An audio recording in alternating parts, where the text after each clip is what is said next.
Hello everyone, welcome back to my channel. আমি নিশা তোমাদের সাথে আবার একটা নতুন ব্লগটা হবে দারুণ ইন্টারেস্টিং, ইলেকট্রনিক, ফ্রেশ, একদম মিনি ব্লগ।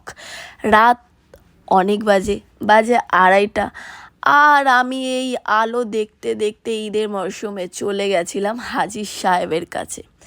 যেই মাত্র হাজি সাহেবের কাছে গেছি তখনই আমার তার বিরিয়ানির কথা মনে পড়তে আমি ফটাকসে অর্ডার করে দিলাম বিরিয়ানি।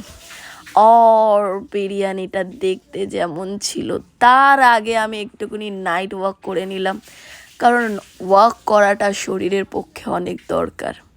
কারণ এত বেশি খিদে পেটে নিয়ে আমি নিজেকে কন্ট্রোল করতে পারছিলাম না। যেই এসেছে গরম গরম বিরিয়ানি, ও ভাই স্মেল, তারপর এরকম তুলতুলে পাঁঠার মাংস, ভাবা যায় ভাই। একদম দেরি না করে খেয়ে নিলাম, দারুণ ইয়মি ছিল, টেস্টি ছিল। আর যখন পেট খালি থাকবে তখন তো ভাবনা চিন্তারই বাইরে ভাই, তখন যা পাবো তাই খেয়ে নেবো। তো খাওয়া কমপ্লিট করে সিধা বাড়ি।